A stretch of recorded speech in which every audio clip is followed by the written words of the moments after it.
Radyo 5, 92.3 News FM. Iwanan mo na ang lumang tunog ng AM.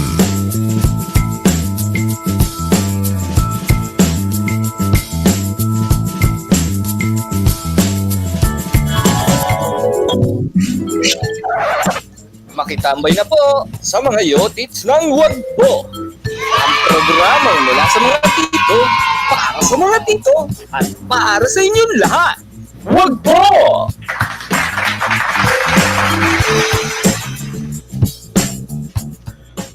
Mag-welcome po sa isa namang lockdown edition ng paboritong tambay ng mga Yotits at mga Yatits. Sa tabi ko, pakilala muna natin si Panginoon.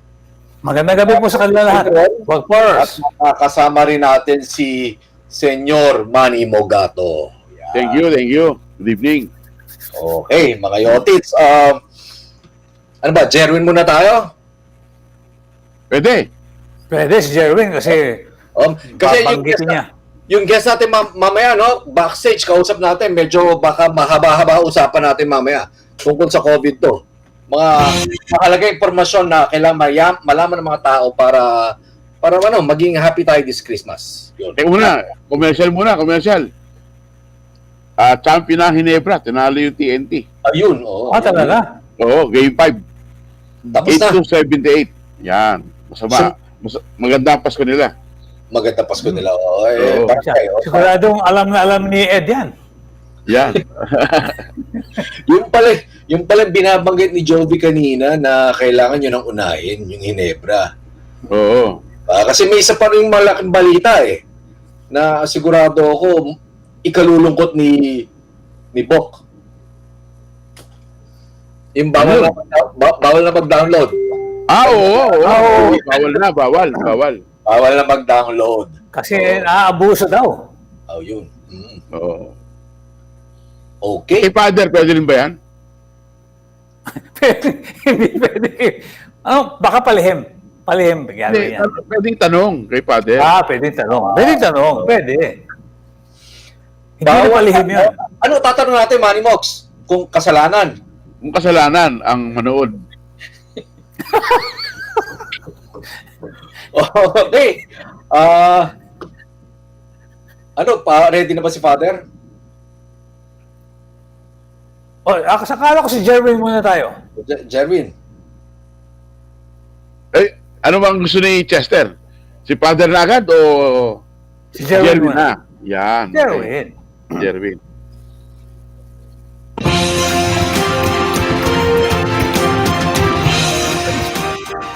Wika nga ni Shakespeare, better than 3 hours too soon than a minute too late. Kaya si William Shakespeare kasama na sa unang nagpaturok ng bakuna para sa COVID-19. Hindi po yung maalamat na playwright ha, kapangalan lang niya. Hindi na kailangan tanungin to be or not to be vaccinated. Kasama na sa mga unang nabigyan ng bakuna ng Pfizer at BioNTech si Lolo William. Tinawag na groundbreaking ng 81 years old ang bakuna. Talaga naman nakakatuwa na may mga nakakuha na ng panlaban sa COVID-19. Dito kaya sa atin, kailan kaya tayo matuturukan? Wag muna siguro tayong masagad. Sabi nga ng urip nga si Shakespeare, expectation is the root of all heartache. Ang deep, di ba?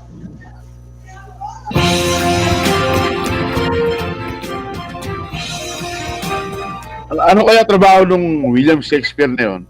Gumagawa kaya ng mga sonnets yun? Hindi, nagluluto ng bagnet.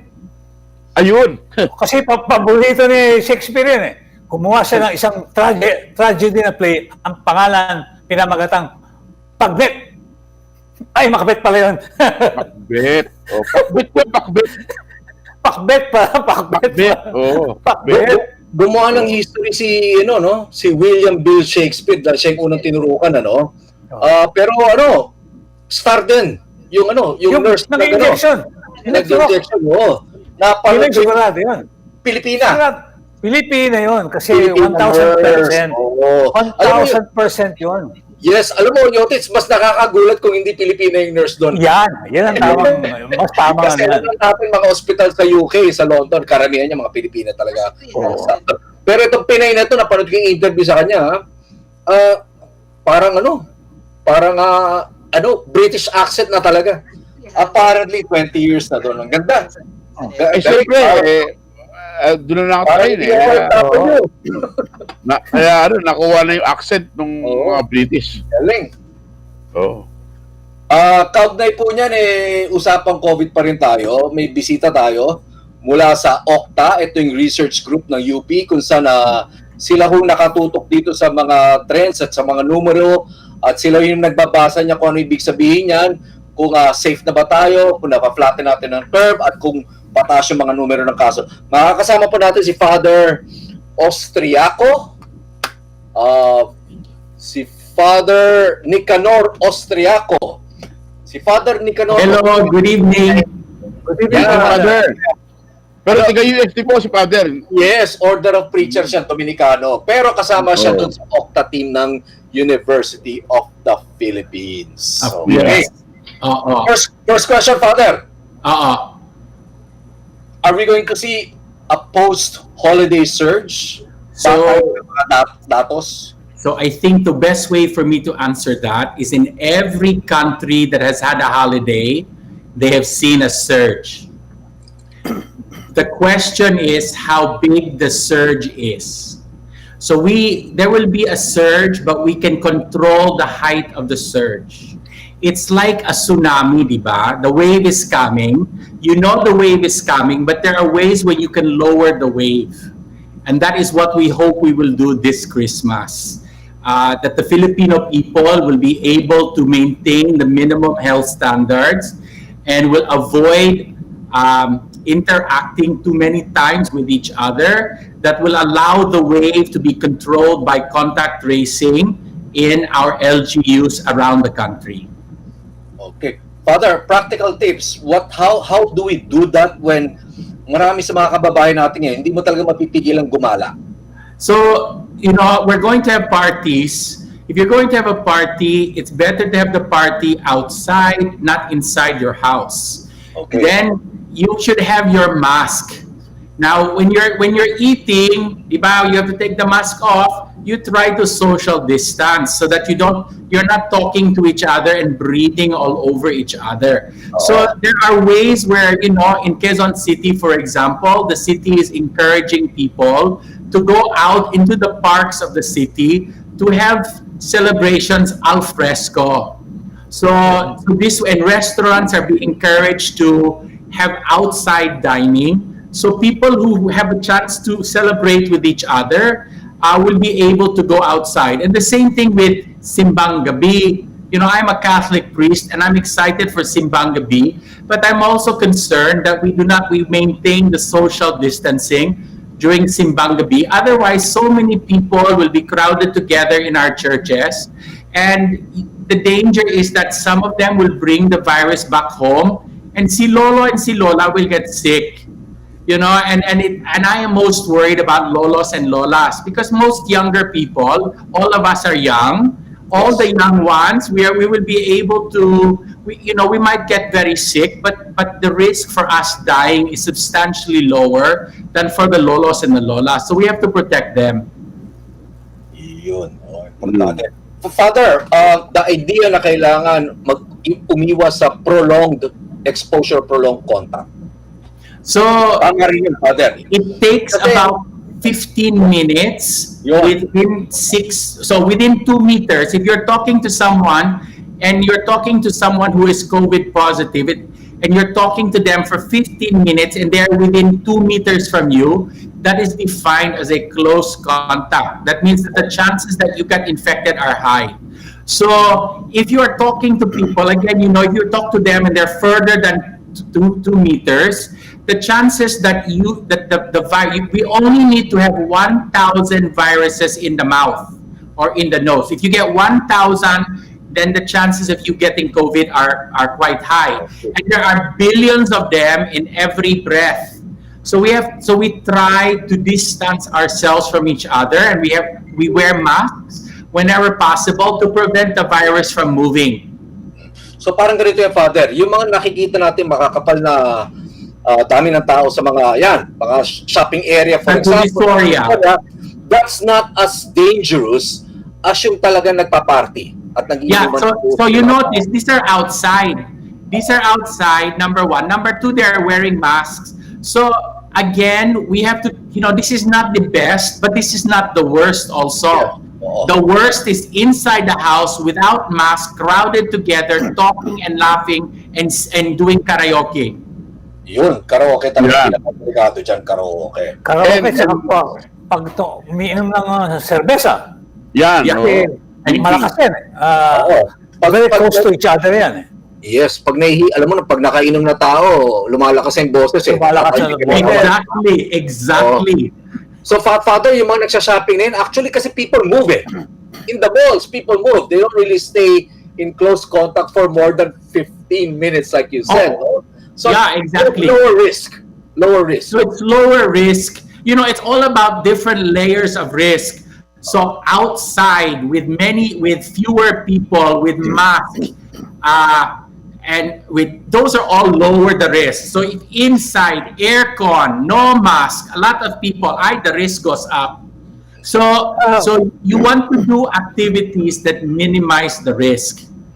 Father, isang observation ko, when I go to restaurants, ang mga Filipinos mahilig sa aircon. Doon sila kumakain sa loob eh. Although may physical distancing, dangerous po yun sa loob eh. Kasi It is. pag malamig doon, hindi free-flowing ang hangin po doon. Hindi Well, katulad and- sa labas. And especially, there are cases like in Korea. There was one case where in a Starbucks, one person who was COVID positive went into the Starbucks for coffee, and she sat underneath the aircon. So the aircon was blowing the air from around her to everyone else in the Starbucks. So everybody got sick except for the 3 staff who were wearing masks. Yun. So again, it's really important, even in a restaurant, that to wear the mask when you're not eating. Oops. Sino yun? Or somebody is trying to call me. Ayun. Si Father, dahil nga dito sa ano. So, Manny Mogs, okay lang yung malling mo. Hindi ganun kadelikado. Hindi, maraming tao eh. Well, At, basta oo, hindi pero close galaw ng galaw lahat eh. Galaw ng galaw. Tsaka, Oh, yes. Basta May hindi mga close. mask, may mga face shield. And also, sometimes people wear their mask, but their mask is under their neck. Diba? Totoo, And kuya. that's not wearing mask. The mask has to cover the nose and the mouth. So, isa pa, Father, merong call ngayon ng government na pigilin yung socialization ng mga tao kasi magpapasko nga. Pero open ang mga restaurants, open ang mga malls. Ang Pasko, napakahirap pigilan po yan. Siguro dapat bigyan ng guidelines na distansya na minimum 2 meters. Kung wala sakit. Kung may sakit, kung positive COVID carrier, kailangan mas malayo pa ang distansya. So the difficulty is that 40% of COVID patients do not know they are sick. Yeah, right. So they travel around, and the danger here is that if you have many families, and so you can imagine one lolo and lola and the tito and the titas all come, and then the next day they go to the other house, they can carry the virus around from house to house. And we know because this is what happened in Europe. In Europe, especially in the United Kingdom, it was the social mixing between households that triggered the second wave that put them into lockdown. And we are trying to avoid lockdown. This is the thing with Okta. We're trying very hard to avoid a lockdown because lockdowns are very expensive. Lockdowns are very difficult, especially for the urban poor. So we are trying to avoid a lockdown, and we're trying to say there are things we can do now, especially after January, to try to prevent the wave from getting too high. So, because if the wave gets too high, it will overwhelm our hospitals. And we have to protect the hospitals. We have to protect the medical frontliners. So what we are saying is to the government, the government has been opening up the economy for the last few months, and we can understand that because the pandemic has been has improved dramatically, and we are grateful to God that the pandemic has improved, and we have to balance the lives and the livelihoods. So we can understand why the government is trying to encourage people to spend money in order to provide cash for those who are struggling financially. But it has to be a balance. So, we are watching the infection rate, and we will basically tell people if the infection rate goes above 1. So right now it's about 0.93 in the NCR, 0.94, and there's always an uncertainty, and we'll be watching, because once Simbang Gabi begins, 5 days after that, if there is going to be a surge, we will see that R going up. And we will tell people, and we will say to everyone, the R is going up, but the wave is still not very high.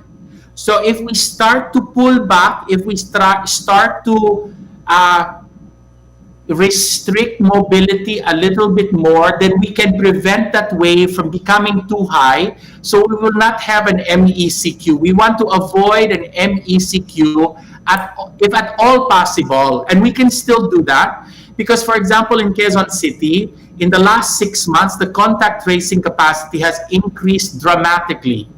Absolutely dramatically. And so they used to have only several hundred contact tracers in June and July. Now there's 2,050. And How are they doing it, Father? Huh? So, sorry, Father, how are they doing it in Quezon City? Kasi parang dyan tayo kulang eh. We fill up all these forms, pero we hardly really know whether there's really tracing going on. Okay, so what happens? So the tracing is actually not the forms right now. The tracing that Quezon City is doing and doing quite well is actually if you tested positive today, then the 2,000 contact tracers will try to find every person you met in the last 2 days. And so they will go into the barangays, they will knock on doors, they will look for people who you talked to for 15 minutes within 2 meters in the last 2 days. And if you have symptoms, they will either take you to the quarantine facility. The Quezon City has 900 quarantine beds available. It's wonderful. Or if you have sufficient room in your house, then you will be quarantined and isolated in your house. So, Quezon City lang ba gumagawa niyan? Is it just Quezon City doing that right now? I know Quezon City the best because I work closely with Quezon City. But my understanding, because I'm also familiar with the work in Taguig and Las Piñas, is that all the LGUs are doing some form of contact tracing to greater or lesser efficiency. But Quezon City really, we have worked with them. Octa has been accompanying them for the last 3 or 4 months, and they have really improved in many areas, because they are the heart of the pandemic sa NCR.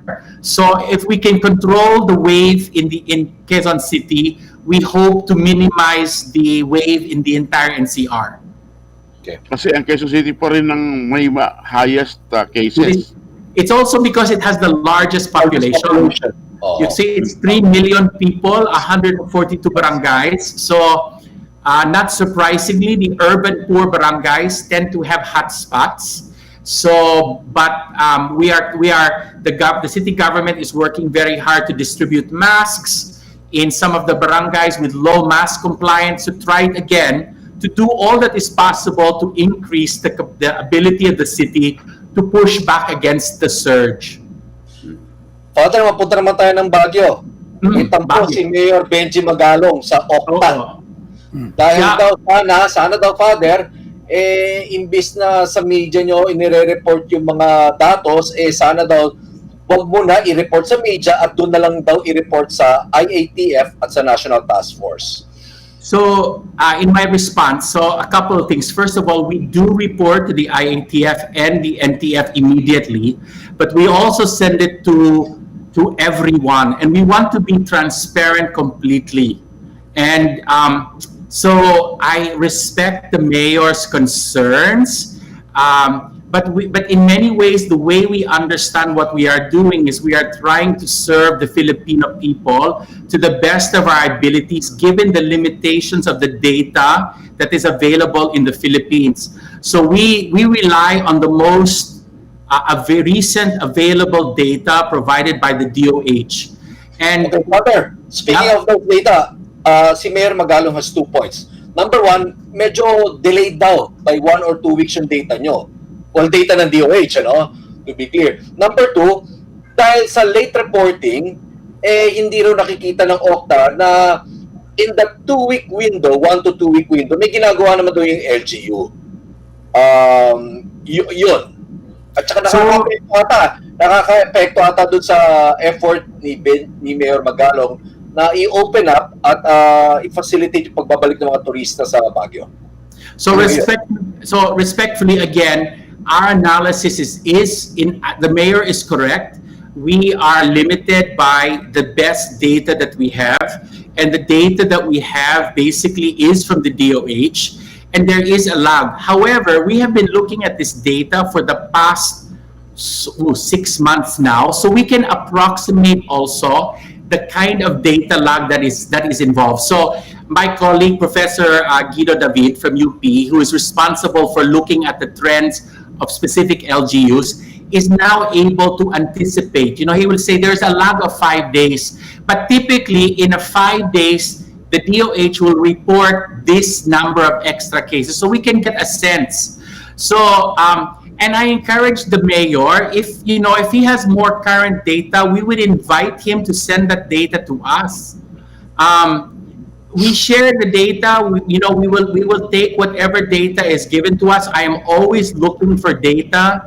I'm responsible for hospitalizations and for specific areas in the Philippines. So we're always looking for the best data that we can get, so we can accurately report to the Filipino people, first and foremost, the state of the pandemic in our beloved country. Father, may tanong nga ako, no? Kasi when you talk about Benguet, hindi na masyadong populated yung Benguet except Baguio, no? Bakit mataas ang kanilang COVID cases? So again, I am not 100% sure, but I have heard that some parts of Benguet involve mining areas. And so if you have an outbreak in a particular LGU that is associated with a company or a mining, then you will see it as a cluster outbreak.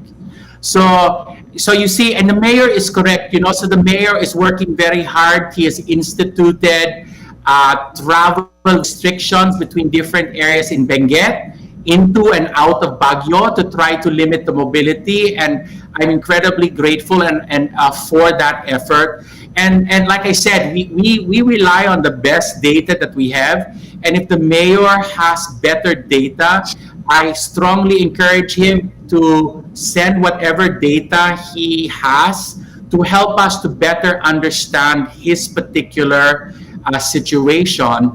And again, certain cities are faster at reporting to the DOH than others. So, for example, here in the NCR, our data is probably more recent than sa Benguet. So, we are always open. It's extra work for me, but I always want the most current data so we can give the most accurate information for Filipinos to decide what they should do. Father, help us appreciate bakit delay, bakit tayo natatagalan. Well, you see, sa pagkuha ng data.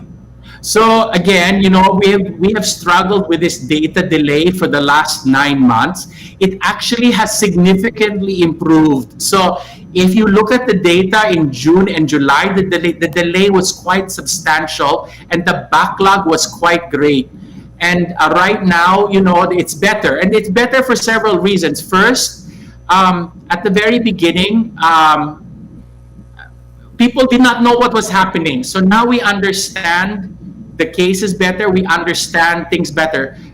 The additional struggle, of course, is we have limitations on technology. So I am a Filipino American in my home state of Rhode Island in the United States. Everything is reported digitally. So you get the information is reported pretty much within 24 hours.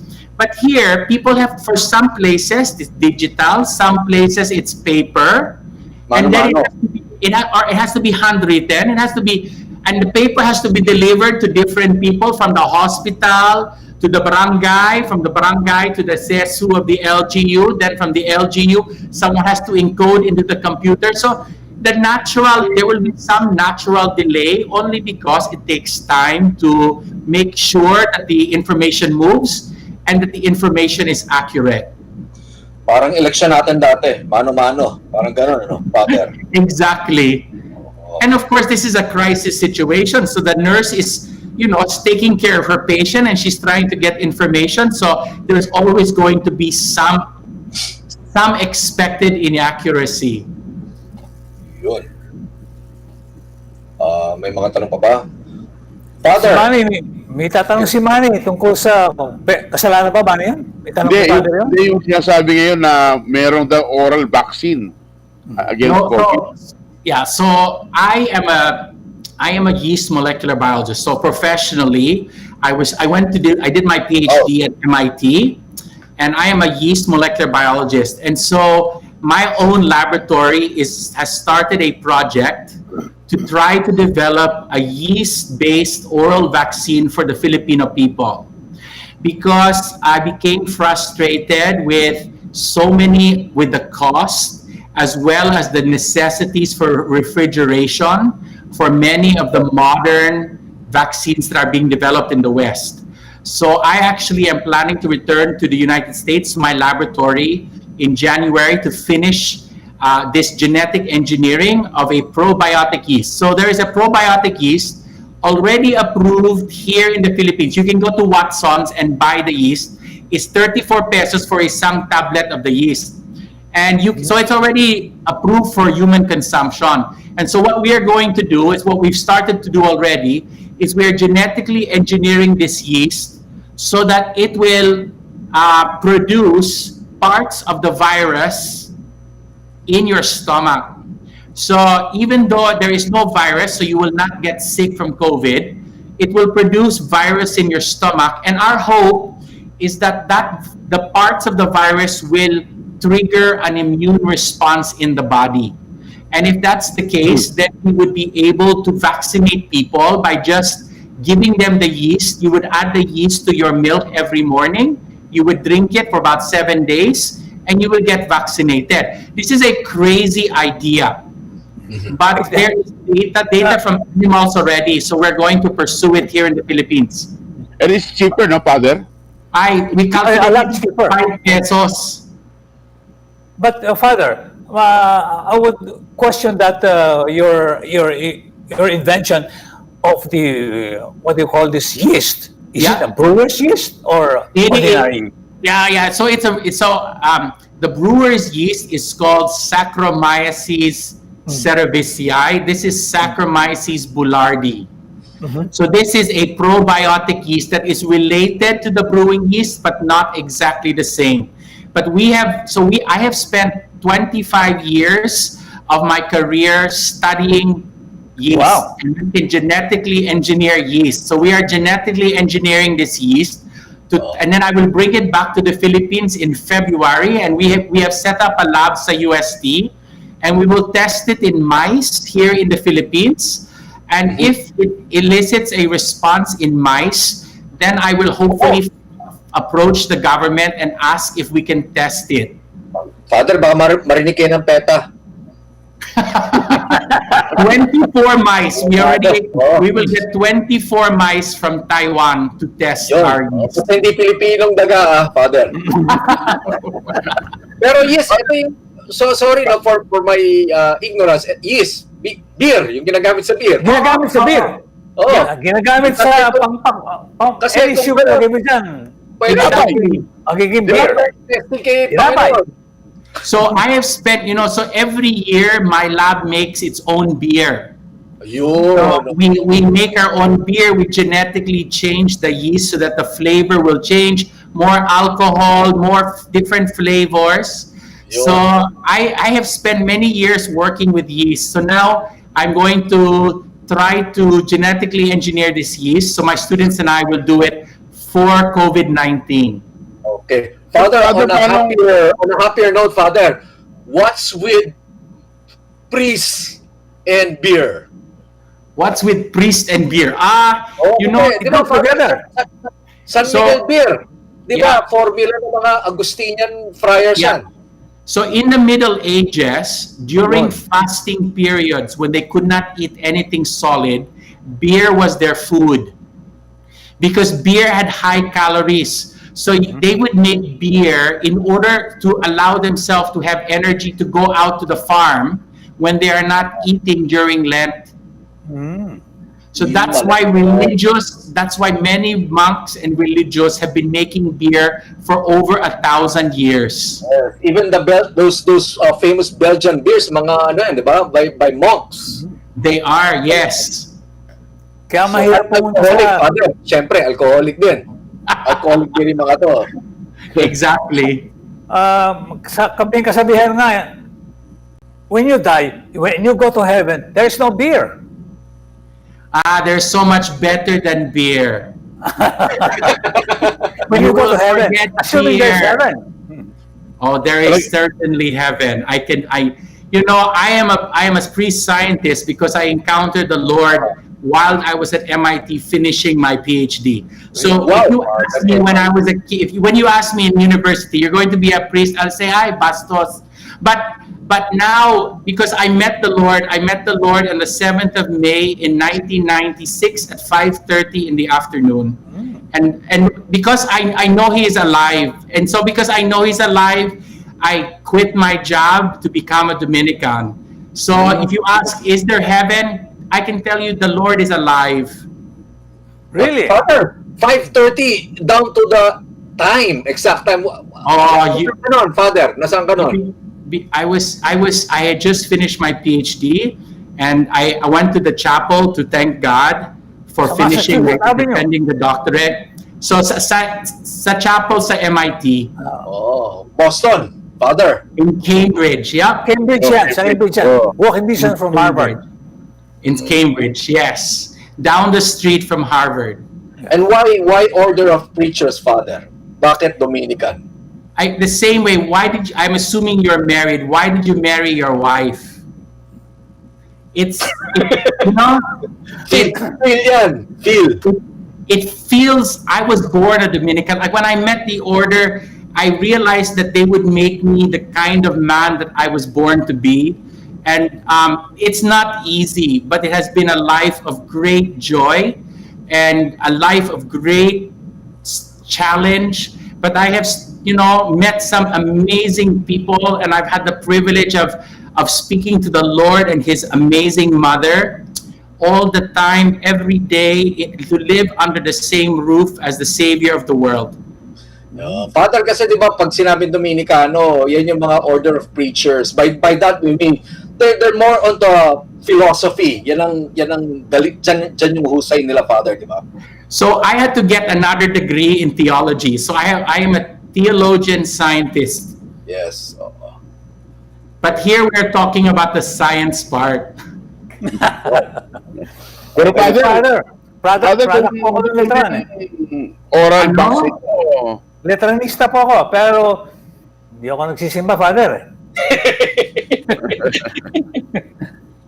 Father, pag natuloy yung oral vaccine nyo, we can enjoy, fighting the disease by drinking beer. Yun. Yes, you could add the Sarap nun. yeast to your beer. Kasama sa beer, di ba? You could add the yeast to Tuwin your mo na yan, beer. Father. Oh. Tuwin mo na. Yeah, you could do that. We could probably try to make, it's a different kind of yeast, but we could try to make a beer from them. Oh, that's great. Because my first time to drink beer was in Cambridge. I've been drinking In beer a Germany. long time ago. But for some reason, I stopped drinking. No alcohol, not a single drop. But in Cambridge, it was too cold. 5 months of the year is parang winter doon eh. So I have It's to very drink cold. It's very, very cold. It's very cold. So when I go back in January, it will be a shock Wow. because it's so warm here. It's very cold there. So, Father, Winter. you're just here for the COVID, for this COVID. No, I'm actually on sabbatical here. So I'm a visiting professor sa USD. But with COVID, I ended up getting involved with modeling for COVID. I became part of Okta. And then I pivoted my research I'm a cancer biologist. So I moved from cancer to COVID just for now. And for to be honest with you, it's because I wanted to do something for the Filipino people. That's great, Father. Yan. Ayan, yan pa mga Yotits. Si Father Austriaco, kita niyo naman mga Yotits, ha? Ibang klase, Renaissance man. Parang scientist pa. Talagang Dominican ng former Father. Pari na scientist pa at hindi lang yun. Gumagawa ng sariling beer. Oh. Yeah. I'm a priest first. Yun. Father, wala bang conflict yun, yung science and religion? People ask me that all the time if there's a conflict. And it's like if you go to an art museum, you can study the painting or you can look at the painting to understand the painter.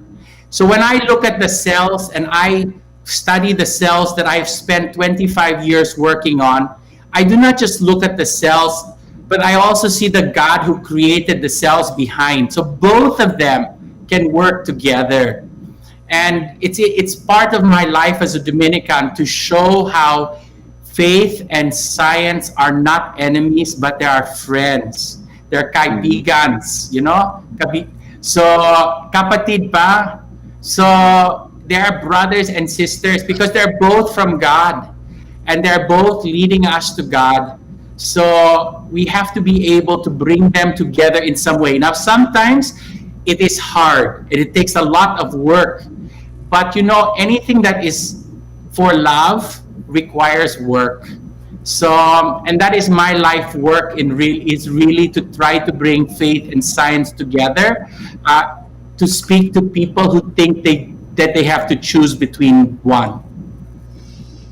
Okay. Mga Yotits, yan po si Father Nicanor Austriaco, isang Dominican priest, pero miyembro po ng UP Okta COVID Response. At ang Kasi na paalala USD Okta na. yun, may isa pa taga USD doon, di ba, Father? Si Professor... Isa pa, my colleague in the physics department because he helps out occasionally with modeling. Yun, okay. At saka paalala lang ni Father, no? Father, huling hagubilin sa mga nanonood para sa pag-iingat ngayong holiday. Final words, Father. Even when the most darkest times, the Filipino people know there is God. And God is the light. And they always say, the night is darkest just before dawn. And so especially as we wait for Christmas, and the vaccines are beginning to arrive, we wait for the dawn. Okay. At saka mga Yotits, mga Yatits, konting ingat, keep distance, okay, this holiday season. At bagamat inaasahan na magkakaroon ng surge,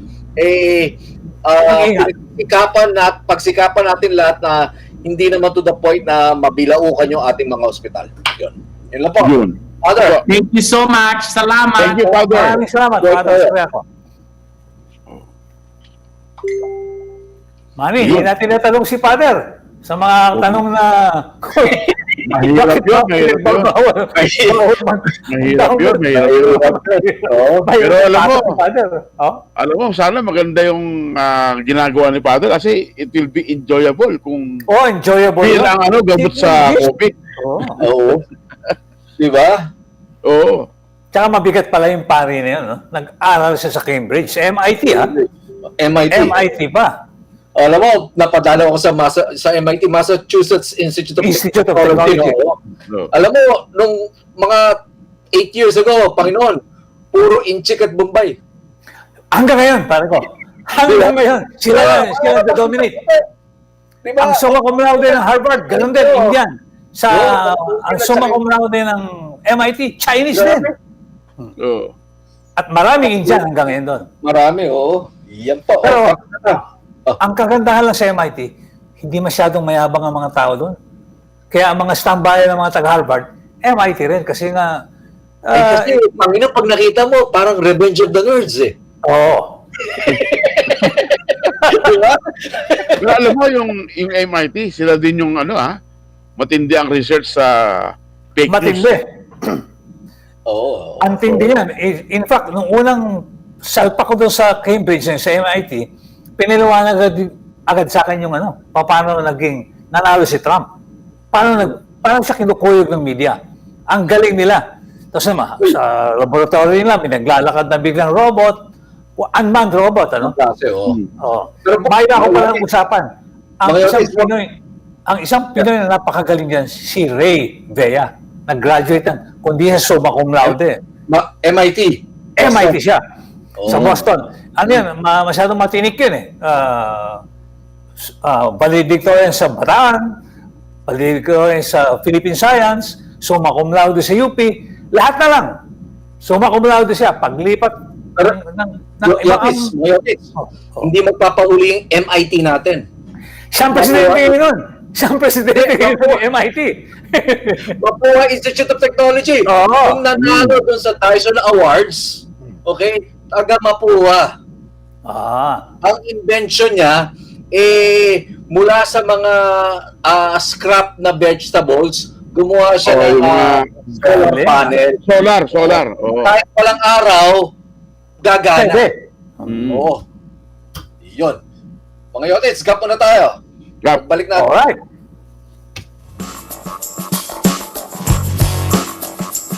Welcome to the Isuzu Milestone Madness Party! Isuzu has just sold 300,000 units and it's all thanks to you! To celebrate, we're giving you great discounts on the Isuzu D-Max. Get as much as 200,000 pesos off our toughest pickup truck, built with a powerful engine to conquer both city streets and off-road. Don't miss this limited time offer on the Isuzu D-Max. Visit any Isuzu dealer near you or log on to IsuzuPhil.com. Here's to Isuzu's Milestone Madness! Promo from October 15 to December 31, 2020. Per DTI Fair Trade Permit Number FTEB-106684 Series of 2020. Celebrating Isuzu's 300,000 units sold milestone with D-Max special promos. Garantisadong kukumpleto sa inyong umaga. Siksik na kaalaman at talakayan. Pampagood vibes na kwentuhan. Perfect Morning with Cheryl Cosim. Martes hanggang Biyernes, alas 10 ng umaga sa Radyo 5.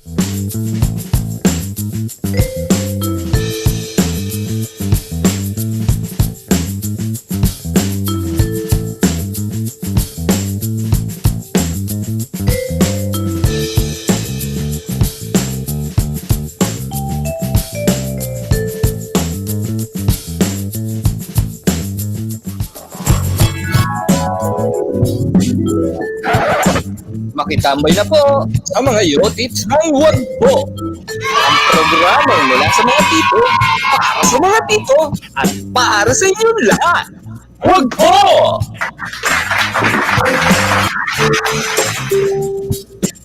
Yun. Yun.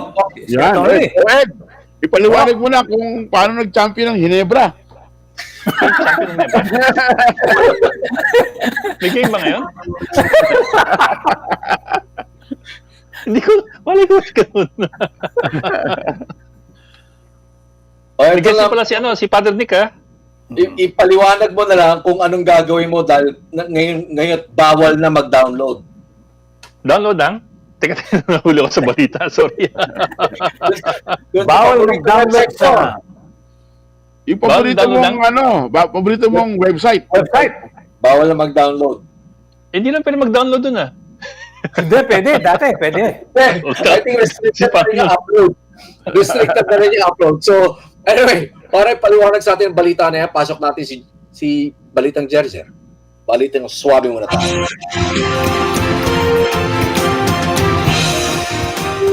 Mga Yotits, masamang balita. Para sa mga makakalyong palad, hindi na pwedeng i-download ang mga art video sa Pornhub. Kasunod yan ang mga report na may mga illegal na video na ina-upload dito. Iniimbestigahan na din ng Mastercard at Visa ang issue. Kaya tinigasan na ngayon ng Pornhub ang pagpapatupad sa kanilang policy. Nilimitahan din ng website ang mga pwedeng mag-upload ng video. Pinalalaki daw ng Pornhub ang kanilang content moderator measures. Kung kayo mga Yotits, palag po ba kayo maging tagasala ng video nila?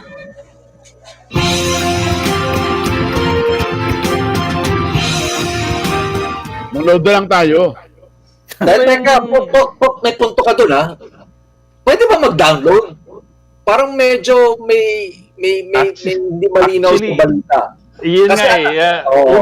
Una, hindi ko lang kung pwede mag-download. Pangalawa, ito.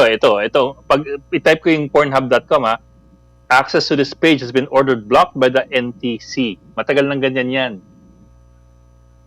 Hindi ko, ewan ko sa inyo. Pero walang access walang access yung internet namin sa Pornhub. Baka si Esther Baka picture lang. Baka si Esther lang yan. Baka Baka si Esther ang black. Oo. Sige, kakausapin ko nga. Hindi, PLDT. Matagal na to, several years na to, PLDT. Ewan ko sa inyo. Isis nga siguro dahil tahimik yung tatlo eh. Oo. Nakapag-download ba talaga doon? Pero ang pagkakala ko dyan, Manny, Reuters story to, parang hindi nga download eh. I think ang naging problema dyan, may nag-upload ng child-related video. Yun ang parang hindi download, mas upload. Parang ang nililimitahan nila. So I don't know, parang gano'n. But Ed should know. Sige, i-type niyo. Sige, kunwari pa kayo, siguro sinubukan niyo na eh. Type niyo nga, sige, type niyo. Pakita niyo sa akin. Pakita ko sa inyo itong laptop ko. Blocked by NTC. Actually, maraming ganyang websites na naka-block ang NTC, yung RedTube, But how did we become like the longest surfer on Pornhub? Filipinos. Yun nga hindi ko alam eh. Yun ang hindi ko nga alam eh. Tayo number 1 eh. Tayo number 1 eh. Baka yung ano ba yung ISP nyo? Ano yung ISP nyo? Baka naman yung ISP nyo iba, tapos kayo yung talagang matagal sa Pornhub, kaya tuloy na-skew yung results. Dinadaan niyo ako sa tawa eh. Walang sumasagot eh. Alam mo, pag nasa yung computer mo, gamit mo yung sa kumpanya, bawal talaga. Bawal. Oo. So, dapat personal computer. Ano ba? Sorry. Kausap ako ni Mrs. Kinausap eh. Sinabi sa akin ni Mrs.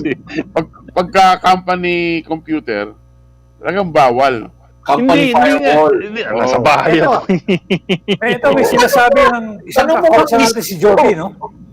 Pag PLDT and Globe, dahil sa NTC, di mag-load ang site. Pero pag sarili kang provider, like Converge and others, merong VPN. What's VPN? Nag-VPN kayo. Ang hindi naman ninyo. May VPN ng surfers. Nag-VPN pa pala kayo. It's a third-party software so that you can change your IP address and pretend that you're surfing from another country. Ganun pala. Ang tiyaga naman ninyo, magpo-porn lang kayo, mag-VPN pa kayo. para hindi mahuli. So ibig sabihin, maraming nag-VPN ginagamit ng Pilipinas kunwari. Pero hindi talaga sila Pilipino. Kaya tayo number 1 sa Pornhub. Pwede rin yun. Palagay ko, talagang nagsisearch yung mga kakosa doon. Yung mga taga-Fiji, nag-VPN, tapos Philippines ang nilalagay nila doon sa selection ng country. Pwede rin. Pwede rin yun. Para siraan tayo. Yung mga Pilipino. Pero kasi hindi talaga tayo mahilig eh. Dahil mananalo tayo sa amin eh. Wala talaga sa inyo sumasagot to. Sabi ko sa inyo, i-type niyo yung pornhub.com sa browser niyo ngayon. Tingnan niyo kung lumabas. Wala sa inyo. Hindi ko alam yun. Paano gagawin yan eh? Hindi pa naman. Ano kaya yun? Si Joby nga pala nag-message, Diyos ko po, kala ko naman bawal ang Pirate Bay. Yun lang ang interest si Joby. Basta wag pawalin ang Pirate Bay. Yan. Yan ang lalabas pag i-type mo yan, no? Yung Pornhub. Ganun pala. Ganun pala. Kunwari pa kayo. Hindi ko pala subukan yan. Baka nag-VPN nga kayo eh. Hindi ko nga alam yun eh. VPN. Yung iba rin kasi, Yung iba nag-VPN para pag nag-Netflix sila, they can access US US content. Netflix, di ba? Iba rin kasi yung content sa Pilipinas eh. Right. Tsaka security daw. For added Yeah. security. Security.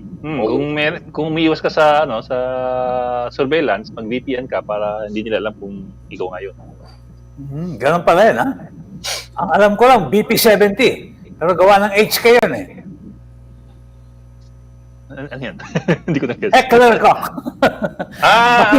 Basing piston yun. H&K. Pag Ed, nag-incognito ka, lumabas yan. Hindi. Paano magiging incognito? Incognito sa browser in Chrome. Incognito will not hide your IP address. What will it do? It will just Hide your history. Sa history mo hindi lalabas 'yun, tsaka hindi yung passwords hindi lalabas ulit. Yung mga ganun ba? But it will not protect you from number one, people who are looking at your IP address. Number two, from people who are looking over your shoulder. Yung mga ganung bagay ba? Wala kang protection doon. So, ano lang 'yun, para hindi lang nakikita yung history mo. That's all. Parang hindi lang yung pag binuksan ng misis mo yung laptop mo, kung Hindi ano. mabibisto. Importante yun, pare. Di ba kasi minsan pag nag-type ka sa browser, nag-auto-fill yan eh. Correct. Oh. Diba? Pag si Manny nag-type ng www.p Pornhub na kagad lalabas. Patay ka na yan. Pero gusto nila puntahan Panda Express. Yun. Yan. Saka WWPX. Naku, patay na. Parang yung kaibigan kong photographer, no? Nag-chat siya. Tapos na siya. Nanood sila ng TV ng wife niya, biglang nag-open yung kanyang computer. Honey, sabi ko sa chat, honey, di na bisto ko yung kaibigan ko. Meron pala siyang ka-chat na honey. Honey, sinabi niya, honey kasi pangalan nun eh. Ha? No? Ang gulo ng kwento. Akala ko, inintay na sabi mo, si Winnie the Pooh pala yung kausap niya kaya. Hindi. Kaibigan ko yun. Box Jockey, mag-converge na raw tayo. Bakit? Doon siya nagpa-Pornhub. Nakapasok siya. Uy! Tabis na. Yung pangalawa, talaga siya, yung unang picture, hindi matamis. So, ibig mong sabihin, number one tayo sa Pornhub dahil lang sa Converge, gano'n? Matindi ah. They make up for the rest of the population, gano'n? Naku, pwede pala dito kasi Converge ako eh. Naku, kunwari pa, hindi mo alam. yung ating masugid na viewer si Renato Tranquilino, Converge din 'yon. Kaya pala. Oo. Kaya pala si Nato, no? Ano naiisip, ano? Merong mango bagong sandwich. Yun yung mga naiisip yung ba? Bago ang manwich niya. Guess niyo pala si Father Nick kanina. Yes. Madalas namin i-guess yan sa The Chips eh. Interesting yung guess namin kanina. Ha? Malupit. Interesting yung guess namin kanina sa The Chips ha. The other perspective on COVID-19. Maano ka talaga, mapapagano ka talaga. Very counterintuitive. Oo. Yung concerned doctors and citizens of the Philippines, si Dr. Homer Lim at si Dr. Iggy Biani. Yes. Ang argumento nila, and this is backed by an international group of doctors who feel the same way. Lockdowns are not needed. They're counterproductive. Kasi ako naniniwala dyan, Ed, kasi dahil sa lockdown, nasira ang ekonomiya natin. Hindi, iba pa yun. Well, that's one of their arguments nga na yung tinatamaan ng lockdowns are the poor. those who need to work and those who are more vulnerable. So from a health perspective, Bok, alam natin. From a health perspective nila, but that's one element, no? Pero sa kanila, from a health perspective, ang sabi nila, the numbers that they see, sabi nila, the numbers that they see show na ang lockdowns don't really work as much as we want. In fact, daw, sabi na, we can forgo off the lockdown so long as we just go with protocols like distancing and yung wearing face masks and all that. Pero the lockdowns are counterproductive. Isa pa protocol sa sabi nila is we can do focused protection of vulnerable people. Like for example, yung mga senior citizens, yun, you just protect them. Pwede mong i-lockdown of sorts. Pero yung mga bata, yung mga people of good health, yung mga walang vulnerabilities, you can let them go about their business. The only thing is, ano yan yan ang Swedish model Yan ang naging Swedish model. And a few weeks ago, inamin na ng Swedish chief epidemiologist na it failed. Pero Patrick, yung Taiwan, hindi nag-lockdown yung Taiwan. Hindi, kasi na-control nila, yung spread. Yung transmission. The countries like Vietnam, Taiwan, Bangladesh. They were able to control the transmission. Pati Bangladesh. Pati Bangladesh, walang lockdown. Well, they were able to control the transmission. I think yun ang difference sa mga countries na yun. Pero yung sinasabi na counterintuitive or whatever yung lockdown, that was the Swedish model na inamin na ng chief epidemiologist ng Sweden na they failed. So, binawi na nila. Pero interesting kasi yung point nila. Isang factor din yung Isang factor din na yung ulang-una tayo, hindi natin pinigilan yung mga Chinese sa pupunta rito. Kasi bawal. Bawal pigilan. Nakakahiya daw. Oo, magagalit daw. Magagalit. Madidiscourage sila bumalik sa Pilipinas. Pero ngayon, ang nangyayari, tayo ngayon ang hindi makapunta kung saan-saan kasi pag Pilipinas daw, bawal tayo doon. Bawal tayo doon. Hindi, lahat. Sa Vietnam, sa Thailand, hindi tayo pinapasok. Well, Manny, yung isang staff natin dito sa news, nakalipad papuntang Canada. Ano ko sa Canada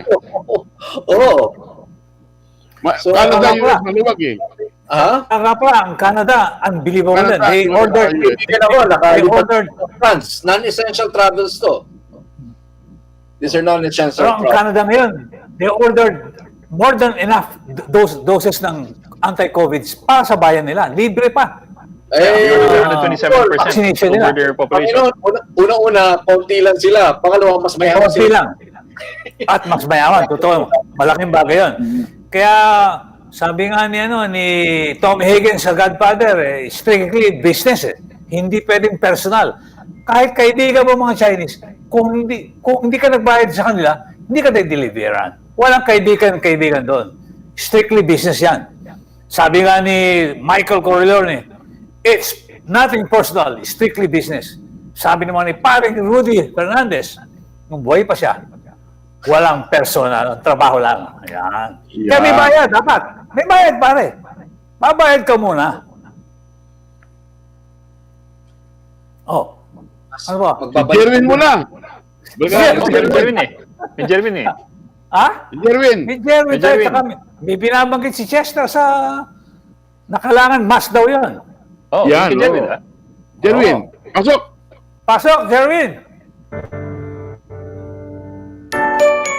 Merry Christmas po sa mga lolo at lola nating pensioner ng GSIS. Napaaga kasi ang pamasko nila. Nasa 318,000 pensioner ang nabigyan ng Christmas cash gift. Katumbas yan ng kanilang 1-month pension o 10,000 pesos kung lalagpas ang monthly pension ng 10K. Maliban sa cash gift, pumasok na rin ang December pension. Sa mga pensioner po natin, Merry Christmas po at maging wise sa paggamit ng pera. Tuloy pa rin ang Pasko.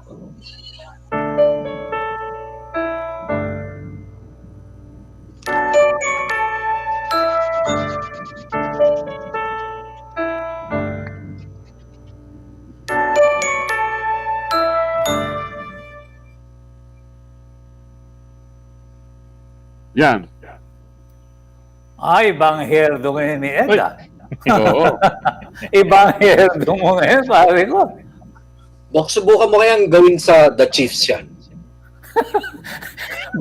Baka wala ka nang maniwala sa Hindi, gusto nga subukan sa news break eh. baka hindi galang yung balita eh. Pag Sa STL kanina, sinusot ko na siya eh. pwede yung STL, pwede. Pero sa news, Sa The Chiefs. Di ba? baka pagbawalan ka na, pare. Sa programang Inglisan, mas maganda.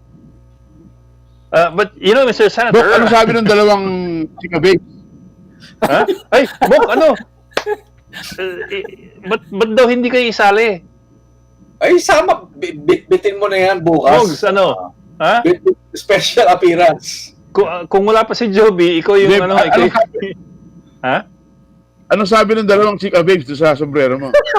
Oy, change topic ka naman. Change topic ka naman. Tsaka, Mogs, hindi chika babes, chika bebs. Ay, babes. So. Nasali kami ni Bob, sabi. Chika babes. Patutrouble tayo sa ginagawa natin. Bok na yung babasahin ka plug bago tayo magpapaalam ngayong gabi. Yan. Ano yan? Ito ba to? Okay. Okay, mga Yotits, may pa-Christmas channel blowout ang signal ngayong buwan.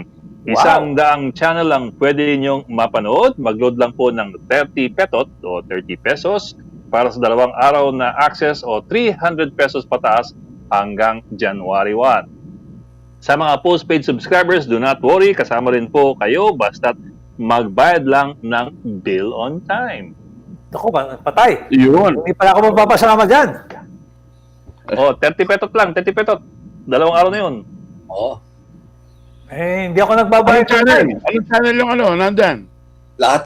Marami Lahat, channel. May Yan. history channel, may mga movie channels pa ata nakasama doon. 30 pesos Pwede ba lang. i-download yun? Meron bang downloadable doon na yung pinag-usap ko natin kanina? Yung Na channel walang lumalabas na- ng NTC logo. Meron Yung ba parang- channel na sa sulok? Hindi daw pwede. May lumalabas na NTC logo eh. Kaya Oo, mahirap oo. daw mag-load. Hindi, yung Mag-download. pag nasa sulok kami, channel 9. Ay, iba yun. Oo, iba yun. Yung ano, yung special movies pag ano. Oh, ating special gabi. sa gabi yun, sa gabi. Gabi. Sa Peacekeepers Inn lang pinapalabas yun. Mabibilib ka talaga no, sa hulo talaga. Lahat pwede. Minsan sobrang konserbatibo, minsan naman sobrang wild. Hindi ka lang pwede makilagay sa freezer nila ng baboy damo. Maaamoy nila. Natatawa ko doon. Una kong punta sa hulo, late 90s. First time ko lang mga gulo noon. Sama ako sa Marines mag-patrolya. Dati kasi ako ngayon, dati pagdating ng alas 9 ata, tutudog yung sirena. So curfew na. May curfew na ako ngayon eh. May curfew na, wala nang pwedeng rumonda. So ikot kami, naka B150. Mga Marines Sa plaza, may mga naglalakad na may mga rumarampang bading. Sabi ko, may curfew. Bakit hindi sinisita to mga to? Wala, rampa lang sila. Yung mga Marines man, wala rin. Hindi sila pinapansin. Pero kaya kami umiikot dahil mag-enforce ng curfew. Pero baliwala pa doon, no? Ang isa pang na-experience ko yan, magbago lang ang sitwasyon. Umulan ng bigla, o kaya magbago korte ng buwan. Ano yung paputok na ng baril nila? Tak ba dito? Kaya lumalabas kami ng nakakaldero eh. Nakakaldero ang ulo namin eh. O kaya pagkakasal. Kaya tinawag siguro. Kasi nakakatakot eh. Baka mabaksakan ka ng bala, no? Kaya ang kaldero nakasakbit sa ulo namin eh. Okay, mga Yotits. Okay. Wait, overtime. Overtime na tayo. See you tomorrow. Okay. Good night. Good night. Eh, Malu Prehas. Happy watching. Si Bago, kapatid ni Henry ba yun?